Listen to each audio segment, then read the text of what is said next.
America is at war. Our fighting men are battling the enemy. In Asia, Africa, Europe, they seek out and smash the Axis despots.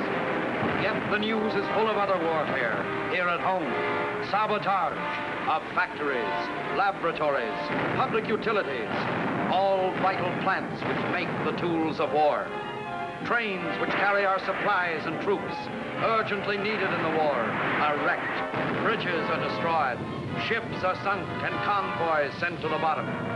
The men who do these deeds are cruel with heartless cunning.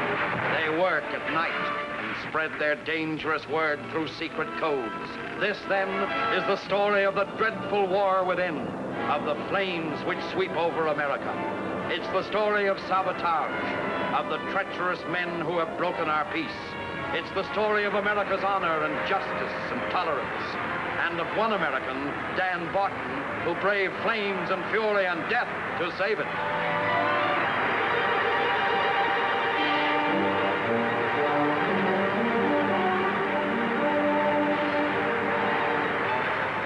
What's the lowdown? Sabotage? One note of the arson squad checks up. Killer Barton's missing. Now look high and low for him. Those saboteurs must have got him. Was Dan Barton assigned to this job? Yes. Oh, we were talking with Barton not more than 15 minutes ago. He was lapping up coffee in Joe's diner, wasn't he, Gene? Yeah. Oh, what a yarn. Oh, Bill, don't turn in that story yet. Maybe Dan had a reason. I know you're stuck on Barton, but baby, this is red-hot news.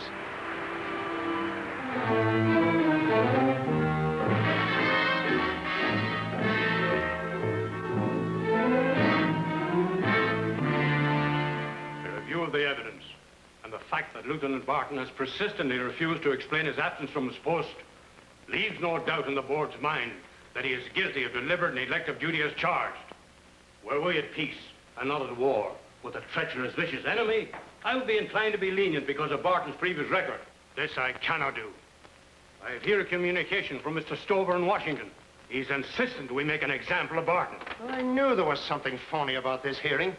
You're not making any official decisions, Commissioner. You're just an office boy taking orders from Stover, the publicity crazy big shot. Go ahead, throw me off the force. I'm through looking after other people. From now on, I'm looking after Dan Barton. Here. Send this to Stover with my compliments. Dan. Out of the way, you thick-headed flatfoot. Read all about it. Dan Barton fired from force. Commission rules Barton guilty. Extra. Barton guilty. Read all about it.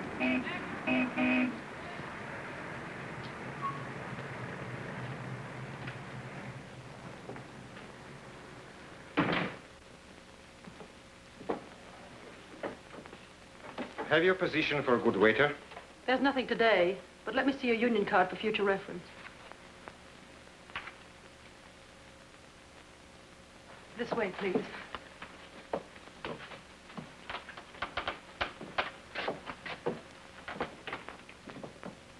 The gentleman you were expecting, sir.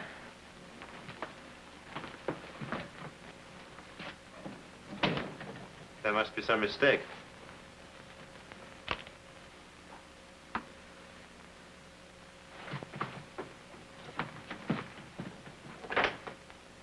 Excuse my suspicion. We cannot be too careful. Not at all. I appreciate your caution. The Fuhrer sent me from Berlin with orders to aid you in your great work. But surely this little office is not headquarters. Oh, naturally not. Sit down. I'll take you there.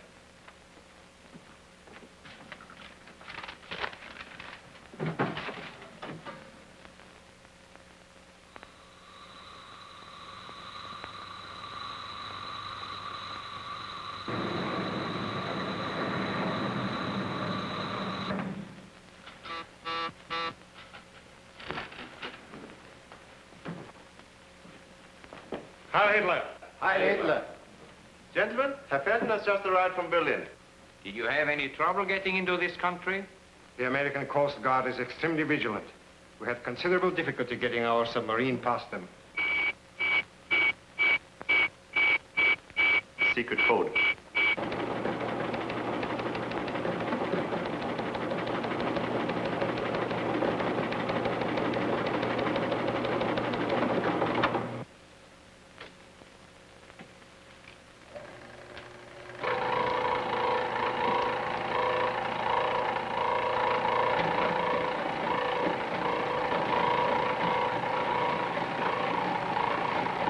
enormous machine. Decodes 20 times faster than the best manual operator. Bad news from Washington. Professor Clyde has. For your information, Clyde was appointed by the government to perfect a method for the manufacture of synthetic rubber. He has succeeded in developing a process far superior to anything we have in the fatherland. You realize what that means, don't you? If our tanks were equipped with this new rubber, they would last twice as long. Our mechanized panzer divisions could sweep our enemies off the face of the earth. What's happening? Our leader is about to speak.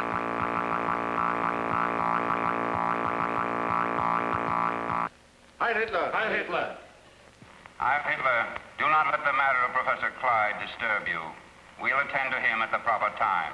You are all to be commended for your skill in bringing Project 41 to a successful conclusion. My latest information is that the Southgate munitions plant is a smoking ruin. Herr Felden, your arrival is most opportune. We shall have much work for you as Thyssen's assistant. All of you must continue this work for the fatherland. The day will soon come when our Fuhrer will dictate the terms of peace from the White House.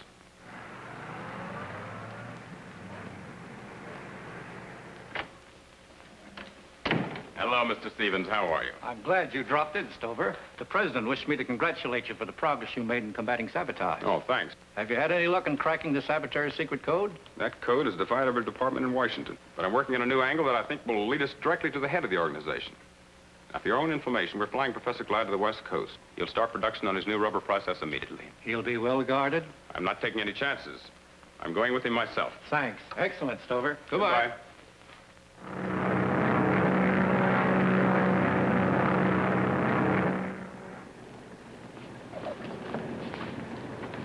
Hello, Funny. How are you? Sorry, I can't make it. One more, please. Don't tell me the great Stover hasn't time to talk to reporters. Windbag Stover. The man with two hobbies, getting his picture in the paper and framing people. You want a headline? Well, how's this? Dan Barton socks Stover and nose.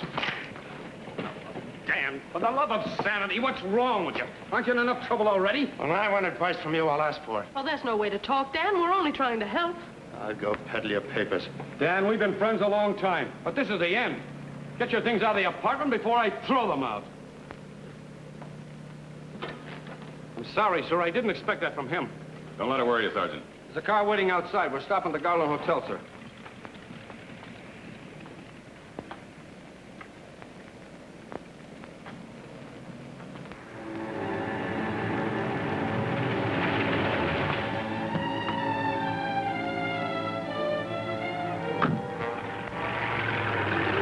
Couldn't have timed it better. The whole street is deserted. Where do we go? In the alley. The professor's room opens directly on the fire escape at the 3rd floor.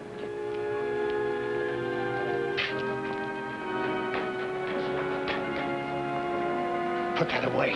We'll have the whole police force on our hands. But he's heading for Clyde's room. He's got to come back this way, doesn't he?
Sorry, Dan, but I'll have to take you. That's Barton. The same fellow who tried to attack Stover at the airport. Do you think that the leader cares about him? Or he wants the synthetic rubber process? Yeah. As soon as they leave, we'll have to explain to him why we didn't get it.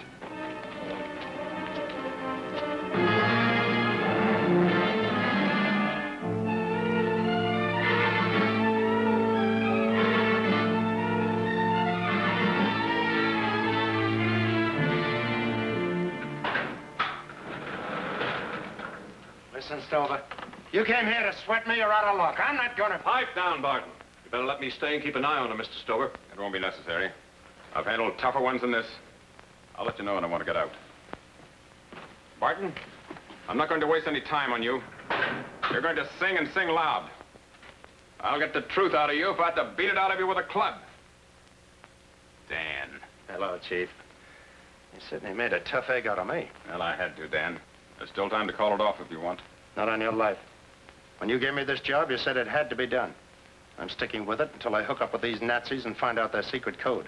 Good. But remember, you'll have to break all the rules. Pull crooked deals, even help them to dirty work until you accomplish your purpose. I made a pretty good start, haven't I? Did you plant that story about the missing papers? Yes, every sheet in town covered it. Good. That ought to draw them to me like flies when I break out of here. Where can I meet you? I'll be at the Lake Cottage. Take care of yourself, Dan, and good luck. Take care of yourself, Chief. I'm in a spot if anything happens to you.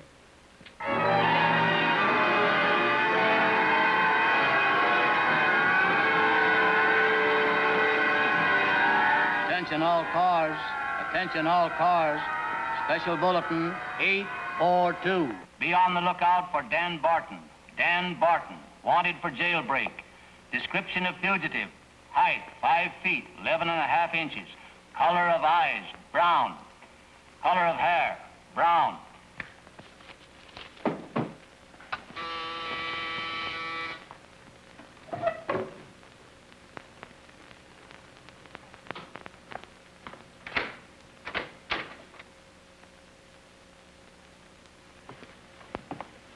The radio.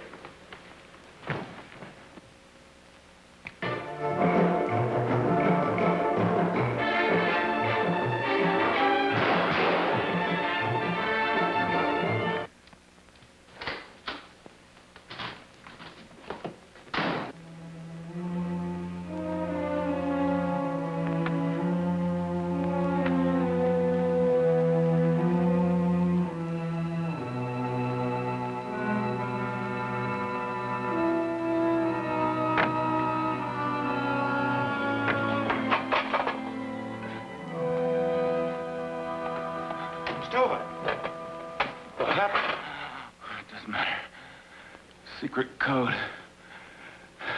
Stick with it. Don't fail.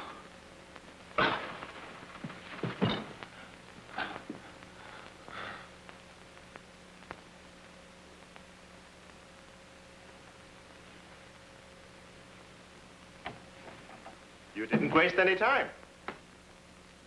Good evening, Lieutenant Barton. Who are you? Shall we say just innocent witnesses to your brutal murder of this unfortunate man? Well, it looks like you beat me to it. It will be very difficult for you to make the police believe that. Put your hands flat on the desk.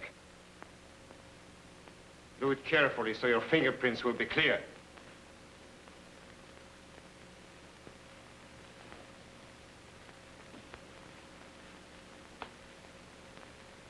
Now what?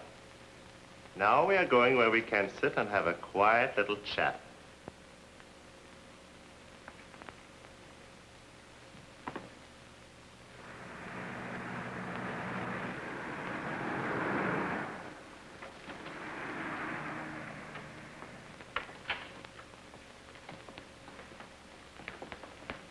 Yes, sir. You have a good book on preparedness? Right this way.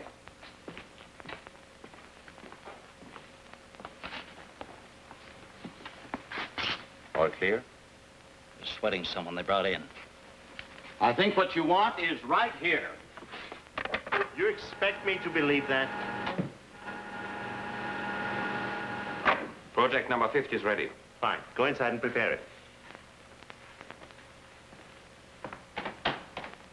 For the last time, What have you done with the missing page of the rubber process? And for the last time, I'm telling you, I don't talk to stooges. Get me in touch with your boss, I'll tell him. You'll step in, gentlemen. I'll demonstrate that nothing is impossible to our leader. Quito, you stay here and keep our friend company.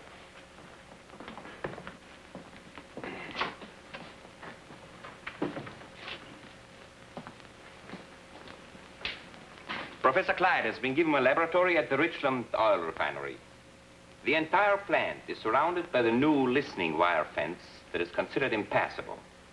But for the purpose of demonstration, these wires represent the fence. And on the desk is a miniature of the indicator installed at the guardhouse of the plant. Approach to any section of the fence is instantly reported on that indicator.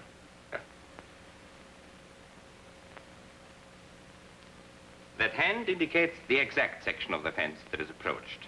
Furthermore, any sound made near the fence is instantly heard in the guardhouse. Now let me show you how we can offset their system. What goes on in there, Hirohito? Do you mind if I walk around a little bit? Not to get up, please.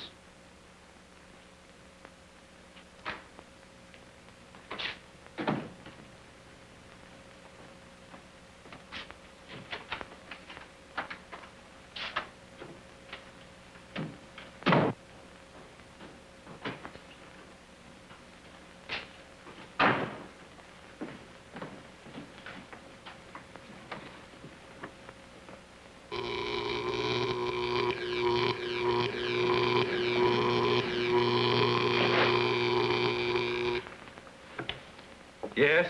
We are ready to carry out Project 50. Excellent. Has Barton talked yet? No, sir.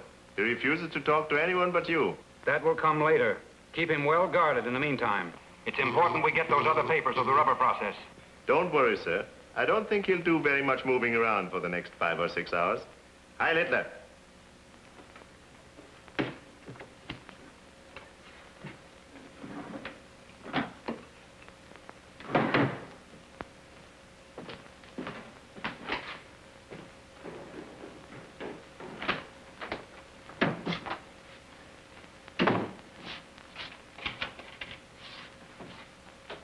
Gentlemen, let's drink to our future success.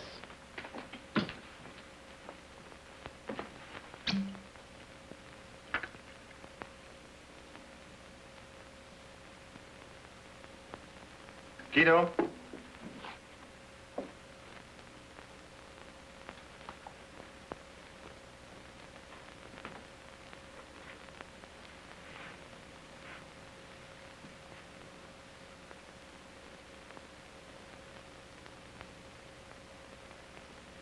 Heil Hitler.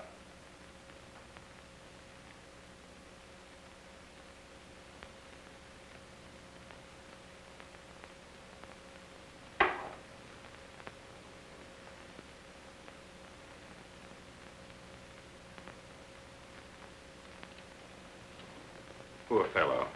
He doesn't seem to hold his liquor very well. He'll remain like this for quite some time. We have to hurry. Quito, go to headquarters and tell the men to meet us at the Richland oil refinery. Keep under cover on your way there. These Americans are very unimaginative about their prison camps.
Well, hello, Jeannie. Hello, Pat. I'm sorry I'm late, but I just got your message. What's up? I'm packing up all Dan's things. I gotta take him over to the office. I thought you might like this picture in your letters back. What'll they do to Dan if they catch him? They'll throw the book at him.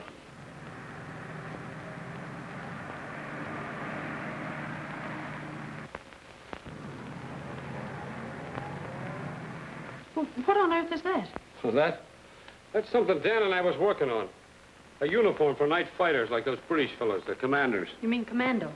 Commandos. It's all the same to me. Well, I've got to get back to the paper, but I'll keep in touch with you. Fine. Oh, Pat, tell me something. What would you do if you ran into Dan right now? I've been thinking about that. Last night I did my duty and took him in. All day I felt like a Judas. But if I saw him now, I'd take him in again. Well, you're an honest cop, Pat, and I admire you for it. Good night. Good night, Jeannie. Did you mean that about taking me in? Dan. Yes, I meant it. Dan, you're under arrest. Hold it. Stop, Dan, or I'll shoot. I'm not stopping. Don't be a fool. Listen, Pat. You caught me pulling a clumsy burglary. I didn't have to be caught. You ought to know that. I did it on orders from Stover. Why? Because he wanted me to be discredited, so that I could get on the inside with these spies and saboteurs who were trying to wreck the country. But Stover told me that. He can't. He's dead. Murdered. Oh, Pat, you've got to believe me. The men who killed Stover are part of the gang we're after. If you were to take me in now, it would ruin everything. My only chance of clearing myself is to round them up, including their leader. Right now, they're on their way to the Richland oil refinery. Professor Clyde's out there working on that synthetic rubber process. What's that got to do with us? Well, don't you see? We've got to stop them. I came here for your help. And for that commando outfit. Pat, after all these years together, don't you believe me? Don't you trust me? It's no use, Dan. I gotta take you in. Well, you'll have to shoot first, because I'm not going in any other way. I can't do it. I gotta believe you. Good. You won't have any doubts when we stop those ratsies at the refinery. I'll explain everything as we go along.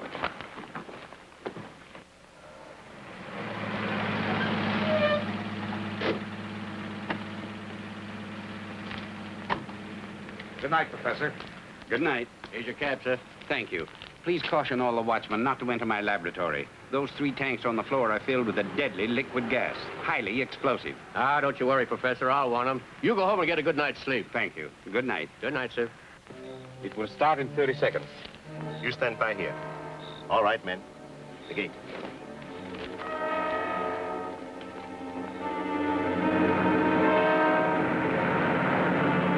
Faster, Pat. Faster.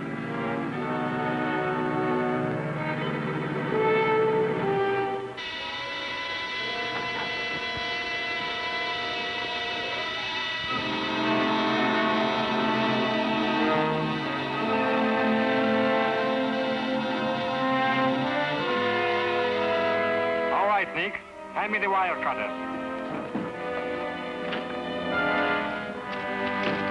The break at post 14. 14? That's right.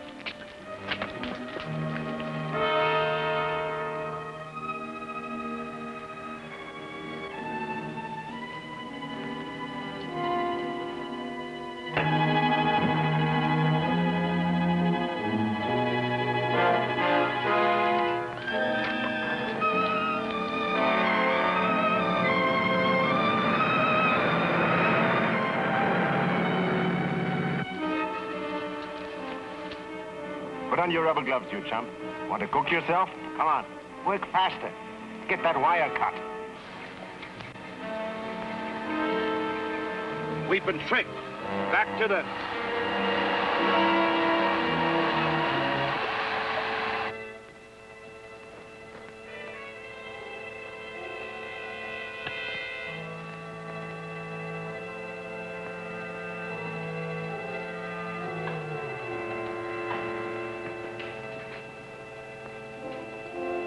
All right, Murray.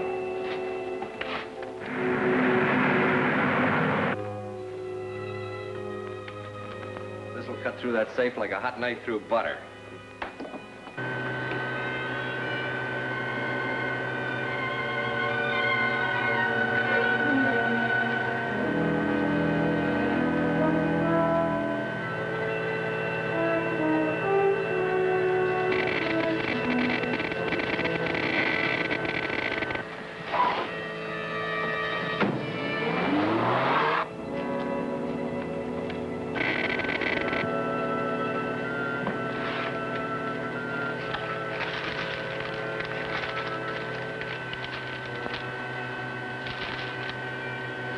This is it. Hold it. I'll take those.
Now for the saboteurs. And now we shall visit the office of Major Henry Burton, U.S. Army Intelligence. Hello, folks. I'm Major Henry Burton of the Military Intelligence. I brought you into my office to tell you all I can about codes and secret writing. You and I, of course, can communicate with one another openly and above board. But our nation's enemies, working in our midst, must use codes. I hope to show you how to intercept and solve these codes, as well as to invent some of your own. You'll have fun while doing this, and you will also be helping your country. And everyone should learn all he can about how the enemy works.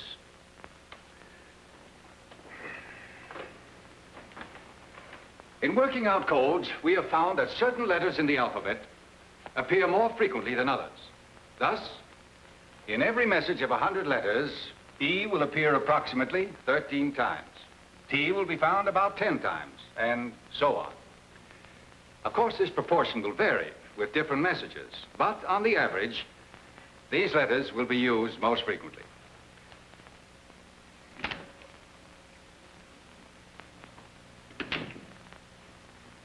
Now here we have a secret code message which was intercepted by one of our men.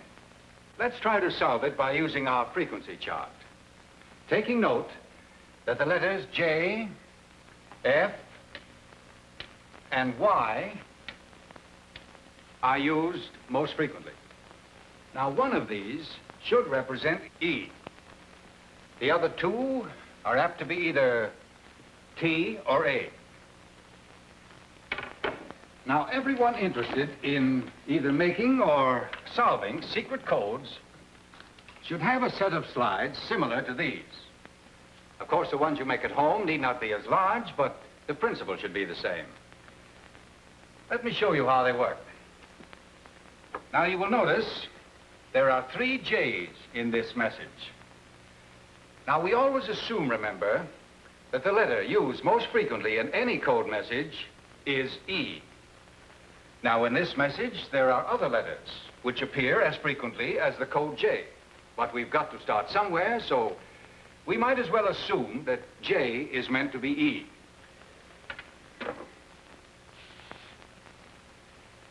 J, E. Now, the first word in this message is F, Y, Y, F, H, P.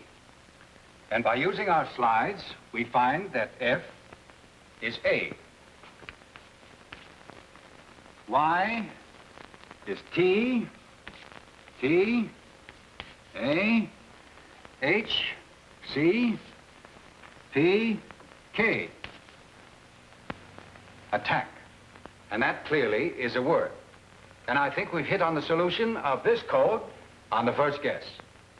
Now, by going ahead with this same method, we get E, N, E, M, Y. At O, N, C, E. Attack enemy at once. Now, by reversing the alphabet on one of the slides, or by substituting numbers or other symbols, you can make yourself an endless variety of codes. And if you come back next week, I'll show you the rail fence code, one of the first ever used by the United States Army. Don't fail to see Shadow of the Swastika, Chapter 2 of the Secret Code.